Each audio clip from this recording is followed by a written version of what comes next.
Nikupongeza unasikiliza kwa makini. Nikupongeza uliotenga muda kwa ajili ya kusikiza habari hizi. Maana uijui siku yako. Anaijua siku ni Mungu aliye hai. Sikiliza nikwambie. Mimba ninajua iliingieje na tokeje. Maisha ya mwanadamu yamejificha kama vile mama mjamzito. Watu hawaoni mtoto wako tumboni. Wangetamani kujua ni mtoto wa kiume. Wangetamani kujua ni wa kike. Wangenunua nguo za kujiwekea kwa namna mbalimbali. Lakini fumbo lilioko pale, siku moja anapozaliwa yule mama, ndio kila mtu anasema ongela umejifungua mtoto wa kiume. Ongela umejifungua mtoto wa kike. Ongela umejifungua mtoto wa dizenye. Na ndio maana unaona mwisho wa mwanadamu kufa, ndio wengine wanakuja na kuambia wewe ulikuwa mzuri sana.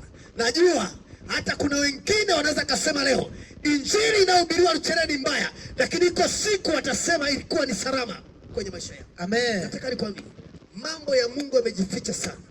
Kwa nini nasema yamejificha sana? Mambo ya Mungu, mwanadamu unapoishi unaweza kudharaulika kama mama mjamzito wakati ana mimba. Mwanaume anaweza kumuona ni takataka.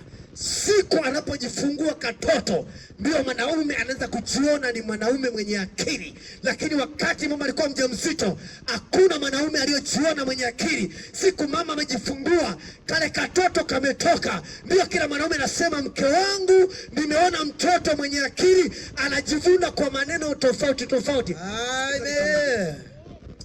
Maisha ya wokovu yako kama vile mama mjamzito. Ndio. Mbebe Yesu kwenye moyo wako. Iko siku watu watayaona maisha yako mazuri. Ndio. Iko siku kifa Yesu akufurahi aseme mwanangu nimekuona kukumbatie. Maisha ya wokovu siku moja Yesu ajivunie ulikuwa duniani mwanangu. Leo umekuja kwangu akukumbatie, akubusu. Kuna watu watamani kubusiwa na shetani. Umetoka duniani ukilewa unalala kwenye mitalo. Umetoka duniani ukizini unalala kwenye mitalo. Umetoka duniani unateseka na uchawi. Unapanga, unadondoka, unatembea mbwa zinakufukuza, unatembea mbwa wanakupiga, unaishi kwenye shida. Na siku ile ukifa unaenda jehanamu, mnakutana moto wa jehanamu, unahangaishwa. Nataka nikwambie wana Mungu, dhambi zenu hata zingelikuwa nyekundu kama damu, Bwana anaweza kuzibadilisha zikawa nyeupe kama seruji. Nataka nikwambie dhambi yako haijalishi umefanya dhambi kiwango gani. Ndio. Yesu anasafisha. Ndio. Yesu anaosha. Ndio. Yesu anatakasa. Ndio. Yesu anabadilisha. Ndio. Yesu anasafisha. Ndio. Yesu anakukumbatia. Yes. Yesu atakukumbatia. Amen. Atasema karibu mwanangu. Atajivunia kwa ajili yako. Atajivuna kwa ajili yako. Atamkumbatia. Atakupiga busu. Atakusifia. Atakunenea maneno mazuri. Kama anavyosema yuko mtumishi wangu Ayubu, ananitumikia kwa duniani. Ayubu ananicha kwa uaminifu. Ayubu anatumikia. Kila unapofanya kazi ya Mungu, najua hata leo uliofika mahali hapa, umeimba, umesikiliza habari hizi, kule mbinguni Bwana anajivunia kwa ajili yako. Siku ya leo kule mbinguni Bwana amejivunia kwa ajili yako. Amina. Mungu amejivuna kwa ajili yako. Amen. Mungu amejisifia. Amesema mwanangu leo yuko mahali pale ameimba. Yuko mwanangu pale mahali amenitukuza. Kuna mwanangu leo pale amepiga pambio. Kuna mwanangu leo pale. Hii kalenda tarehe 3 ya mwezi wa 7 umeingizwa leo kwenye orodha. Mungu katika leo na kweli katika jina la Yesu. Amina, amina, amina, amina. Bwana Yesu asifiwe. Amen. Bwana Yesu asifiwe. Amen. Bwana Yesu asifiwe. Amen. Asifiwe. Kuna watu wanamtumikia Mungu hawajui. Kila unapotumika kalenda yako inahesabika. Kila unapotumika kalenda yako inahesabika. Niko naongea na askofu mmoja juzi, alicheka sana usiku. Akaambia bwana, kuna mambo ya ajabu sana. Akaambia unasemaje baba? Akasema kule mbinguni mtumishi mmoja akafunuliwa. Akaona kule mbinguni kuna wale malaika.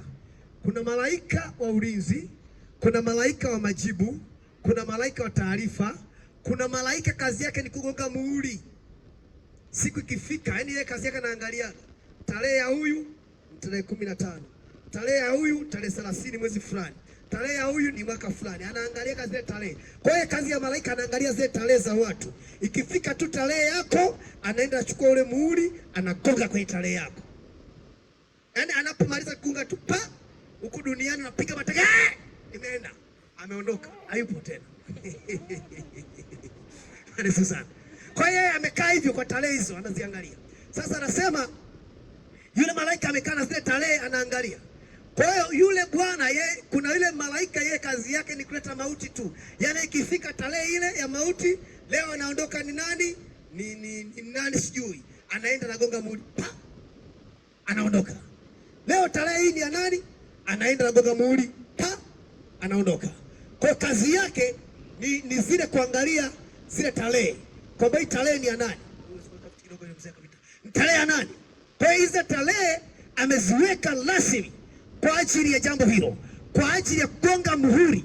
Kwa kila mtu anayeondoka, muhuri wake lazima fanye nini? Ugongwe kwenye ile tarehe yake. Amen.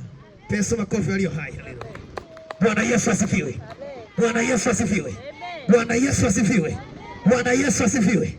Bwana Yesu asifiwe. Amen. Bwana Yesu asifiwe. Amen. Bwana Yesu asifiwe. Amen. Bwana Yesu asifiwe. Amen. Bwana Yesu asifiwe. Amen. Bwana Yesu asifiwe.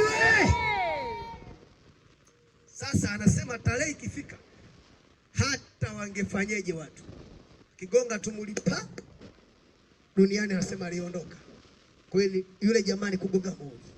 Ndio maana sikuta mtu anakunywa maji tu, alikuwa anakunywa kwenye kikombe, tunaona tu anashika maji, dakika moja tukaona anapiga teke, ameondoka. Kule mbinguni amegonga muhuri, imefika tarehe yake.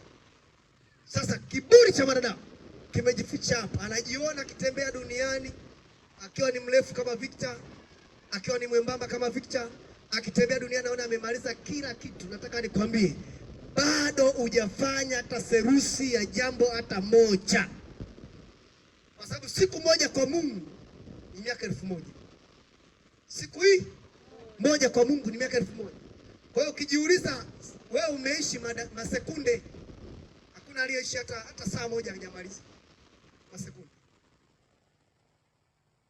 Siku moja kwa Mungu, tangu ulimwengu kuumbwa, ulimwengu wote tangu kuumbwa una siku 6.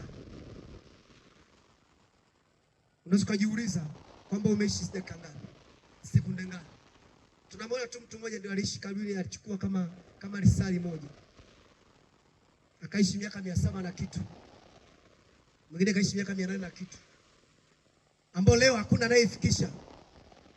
Huyu anayejivuna leo, wanaojivuna leo wanashinda mabaa, wanaojivuna leo wanashinda unazini, wanaojivuna leo kwa mambo ya aibu kabisa ya ovyo ovyo, anaishi yakichi sana miaka 60. Na sasa hivi kuna bwana anaitwa pressure, kuna bwana mmoja anaitwa kuparalyze, kuna bwana mmoja anaitwa kisukari. Yule amekuja kwa spidi, amekuja kwa spidi ya ajabu, ana kasi ya ajabu. Yule jamaa bwana pressure na bwana kisukari, na yule jamaa anazidi ukimwi. Maana ukimwi sasa hivi unapigwa, ziko sidiko kule siku hizi wanapewa sidiko zile za kuongeza siku. Ule sidiko zile zimeshatengenezwa na wazungu, siku hizi unapewa sidiko za muda mfupi. Lakini yule bwana pressure, bwana kisukari ana sidiko. Yaani yule ukipigwa kuparalyze, kulala kitandani. Na kikupiga akikuotea vizuri, anakupiga maziwa. Sasa nini? Jambo la msingi ni kubadili maisha, kubadili mtazamo, kubadili mwenendo, kubadili tabia. Tumwabudu Mungu katika roho na kweli. Haleluya. Bwana Yesu asifiwe. Amen. Bwana Yesu asifiwe. Amen. Bwana Yesu asifiwe. Amen. Bwana Yesu asifiwe. Bwana Yesu asifiwe. Amen. Haleluya. Bwana Yesu asifiwe sana. Amen. Bwana Yesu asifiwe. Amen. Bwana Yesu asifiwe. Amen. Nisaidie kutamka maneno, sema sitaionea haya. Sitaionea Injili. Maana ni uweza wa Bwana uletayo wokovu kwa Myahudi hata kwa Myunani pia. Simama juu.